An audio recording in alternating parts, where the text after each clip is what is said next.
O ministro Celso de Mello, do Supremo Tribunal Federal, determinou que o presidente da República, Jair Bolsonaro, preste depoimento presencial em inquérito dirigido pela Polícia Federal. Além da existência da prerrogativa de responder perguntas por escrito, a decisão também surpreende por estarmos justamente em um tempo em que pelo país inteiro estão sendo realizadas audiências e os mais complexos julgamentos por videoconferência. Que significado tem uma decisão dessa quando se sabe que a tomada de depoimento de forma não presencial é prática comum em nosso país há muito tempo, mesmo antes da pandemia? Além do caráter inusitado da decisão por fugir à conhecida e reconhecida praxe adotada no país pela condição da autoridade, como ocorreu com o então presidente Temer em 2017, que respondeu por escrito perguntas feitas durante inquérito policial, o fato de se estar em um período excepcional expõe ainda mais o caráter desproporcional da decisão do eminente ministro. Logo, Celso de Mello, que é contado entre os ministros garantistas, como se vê do entusiasmado voto que proferiu no julgamento contrário à prisão em segunda instância. Na decisão que permitiu a soltura de condenados como o ex-presidente Lula, Celso de Mello enfatizou o dever de proteção das liberdades fundamentais dos réus como encargo constitucional a ser seguido pelo Supremo, mesmo se contrário ao clamor popular. Ou seja, o ministro posicionou-se ao lado do interesse de condenados, mesmo ciente de que a opinião pública estava em posição contrária.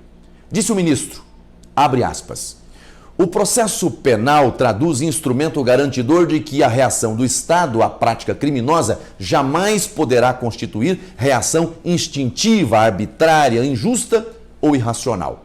Fecha aspas. Não faço defesa do contrário, embora pense diferente do ministro quanto à prisão após o julgamento em segunda instância. O que mais intriga no caso em apreço, em que se quer exigir a presença física de Bolsonaro e se trata de um presidente da República que sequer foi indiciado no inquérito policial em curso.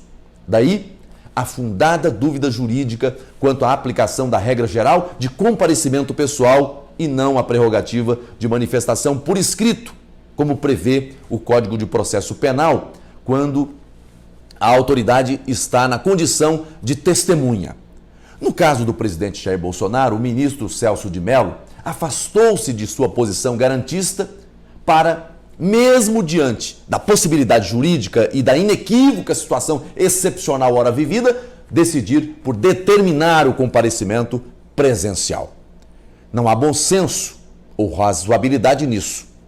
Ainda no julgamento da ADC 43, que tratou da prisão em segunda instância, o ministro Celso de Mello salientou que o processo penal deve ser analisado em sua precípua condição de instrumento de preservação da liberdade jurídica do acusado em geral. Ora, mas para o presidente Jair Bolsonaro, que sequer é acusado, busca-se aplicar medida de inequívoco constrangimento, restringindo sua liberdade pessoal e jurídica ao exigir que compareça presencialmente perante delegado de polícia para prestar depoimento. Apesar da norma contida no parágrafo 1º do artigo 221 do Código de Processo Penal se referir à condição de testemunha para as autoridades ali mencionadas, não há dispositivo que estabeleça diferencial quando se tratar da condição de indiciado ou réu e muito menos de investigado. Disse e repito, o presidente não figura como indiciado no inquérito. Assim, não se mostra necessário, nem mesmo por esse prisma, exigir sua presença para o depoimento. E ainda que fosse indiciado, a conduta do ministro fere a praxe e não se mostra necessária. Soa mais, com todo respeito, como uma tentativa de constranger o presidente da República. O gesto se mostra hostil, atinge a honorabilidade do cargo de presidente da República e não contribui em nada com a busca que sempre deve existir de harmonia entre os poderes. Profundamente lamentável. Deus abençoe você. Deus abençoe o Brasil.